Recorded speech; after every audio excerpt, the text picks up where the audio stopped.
আগে একটা দিন ছিল যে আমি সবার উইশ পাওয়ার জন্য মানে বসে ওয়েট করতাম, এখন আর ওয়েট করি না। প্রথমে আমি আমার নিজেকে উইশ করলাম, তারপর আমার ক্লোজের যারা আছে ওরা তো অবশ্যই করলো।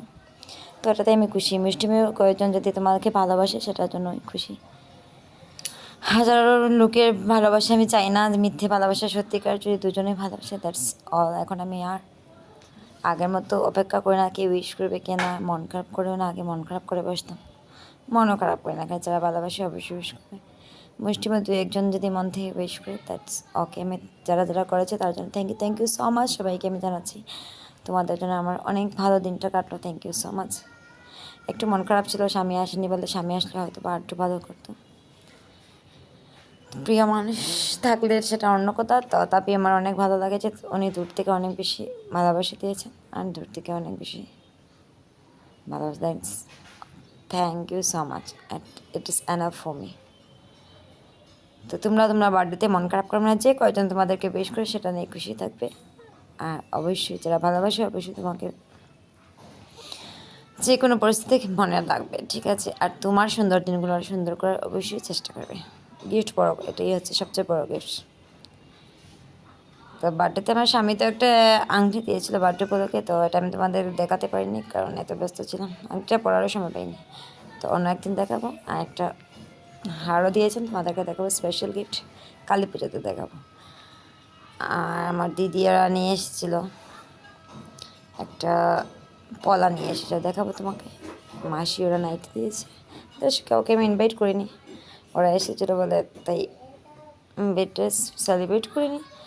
বাট একটু রোদে এসেছিলো তো একটু রান্নাবান্না করে খাওয়ালাম আর কি। শরীরটা খুব খারাপ ছিল, না হলে আরও কিছু ভালো করতাম, খুব বেশি খারাপ ছিল। আর অনেক দেরি হয়ে গেছে, স্কুল থেকে বাচ্চাকে স্কুলে নিয়ে আসার পর আবার বাজারে গেলাম, এই সেই পেঁয়াজ কাটার জন্য একটা মানুষ নেই, সব নিজেই করতে হয়েছে। এদিকে বাচ্চাটা ওরও খেয়াল রাখতে, চান টান সব করানো, স্কুল থেকে এসে ফ্রেশ করানো, কিছু খাওয়া দাওয়া, তারপর রান্না করতে করতে দেরি হয়ে যায়। তো খুব খেতে পেয়েছিলো, ওকে চান টান করে খাইয়ে ঘুমিয়ে আমার আর খাওয়া হয়নি। তো সন্ধ্যার পর আমি আর খেলাম দ্বিতীয়রা আসার পর। Thank you so much. এখানে আমার একটা ছোটোবেলার ফ্রেন্ড, কলেজ লেভেল সুমাইয়া আমার সবচেয়ে বড় স্পেশাল ফ্যান, ডিএলএডের। এখনও আমাকে অনেক ভালোবাসে, এখনও অনেক ফোন দেয়, ভুলিনি। সময় অনেক এগিয়ে গেছে, ডিএলএডের অনেক বছর হয়ে গেছে, তাও আমাকে বলেনি। এগুলো হচ্ছে আমার স্কুলের ফ্রেন্ড পুষ্পা, রিম্পি, ওরা তো আমার কাছে আছেই। সকালেও রিম্পি আর রুনা এসেছিলো দেখা করতে, কিছু সময় বসে গল্প টল্প করে চলে গেল। তো এইভাবেই জন্মদিনটা কাটলো, ভালোই লাগলো। যদি স্বামী থাকতো আরও বেশি ভালো লাগতো। ওকে উনি দূর থেকে অনেক গুড আফটারনুন দিকে দেখো কি নাচ, বাবা রে বাচ্চাগুলো দেখো, অনেক ভালোই লাগছে। শেয়ার করলাম আর কি বলো, কাল আমার জন্মদিন ছিল। তো জন্মদিনটা অনেকদিন ধরে আমি মানাইনি, 4 বছর আগে। তো কাল আমার ছেলে, আমার দিদির ছেলে আর এবার দিদি ওরা ফোর্স করলে ওরা আসবে। তো একবার বললো আসবি, একবার বললো আসবে না, তো কি করবো? সবার মধ্যে মার টাল লাগে, বলবো আসবে না তো কি করবো? একটু আজ তো মঙ্গলবার, তো নিরামিষ, তো আমি অল্প করতে পারিনি, শরীরটা খুবই খারাপ ছিল, অল্প একটু ইলিশ মাছ আনলাম। আর আসছে বলে আর একবার বলে আসবে, একবার বলে আসবে না, তাহলে কি মাটন এনে নিলাম, বেশি বাজার করিনি কারণ আসবে না, নিজেই খেয়ে না। তোমাদেরকে আগে বললাম পরে দেখি না, বিকেলে ওটা তোরা ফোন করলে ওরা আসছে, আসছে। এখন আবার বাজারে যাবো, দুপুর হয়ে গেছে, দুটো এখন তো কিছু করবো না, খুব টেস্টি ছিল, যা হচ্ছে এটা দিয়ে হয়ে যাবে। বেশ কয়েকজন আসছেন, 4-5 জনই এসেছে, তাহলে হয়ে যাবে। আর আমাদের জিজু আসছেন, উনি তো নিরামিষ খান, তো ওনার জন্য পনির আর মাশরুম করে নিলাম। তো ইলিশ মাছ বলালাম, এদিকে মাটনের জন্য আলুটা ভেজে নিলাম।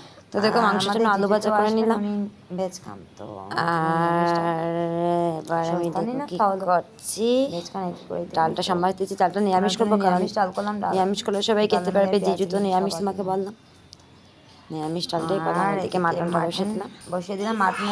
মাটনের জন্য অনিয়নটা একদম স্লাইস করে কেটেছি। মশলার মধ্যে আমি কোনো পেস্টের মধ্যে পেঁয়াজ দিইনি, শুধু আদা রসুন, 5টা অনিয়ন, শুকনো লঙ্কা, গরম মশলাটা। মাটন আমি অল্প এনেছি কারণ মাংস টাংস আমাদের এখানে মশলাটা ভালো করে ফ্রাই হয়ে গেলে আলু ছেড়ে দেবো, 1-2 পিস খায় বাবা, এখন মাংসটা ভালো করে একটু ফ্রাই করে নিলাম। আমার তো এগুলো খেলেই তারপর মশলা দিয়ে দিদি মাটনটা অনেকক্ষণ ধরে কষাতে লাগে, না কষে বল ভালো না হলে খেতে ভালো না। তো অনেকক্ষণ ধরে এটা কষালাম, কমিয়ে আনি বেশি, এর মধ্যে দিকে আমার মনাকেও ভাত খাইয়ে দিলাম। তো এদিকে চিংড়ি মাছ অল্প আনলাম, চিংড়ি মাছের বর্তমানে কারণ নানাটা দুপুর দুটাতে বসেছে, ওরা বলে হঠাৎ বললো আসবে, আগে তো ভালো লাগতো না, রান্না বসাতে 2-3টা বাজে গেলো। তো এদিকে আমার মনা ভীষণ খেলে চোখে খাইয়ে দিলাম, এদিকে মাটনটা হয়ে গেল, পোলাও একটু করে নিলাম। পোলাও করলাম দুটো, এবার ওরা এসে গেল, ওরা প্রায় 4:30টাতে আসলো। এদিকে ওরা এসে গেল, এবার সন্ধ্যা গেলে কেক কাটার দেখো কি হুলস্থুল হচ্ছে।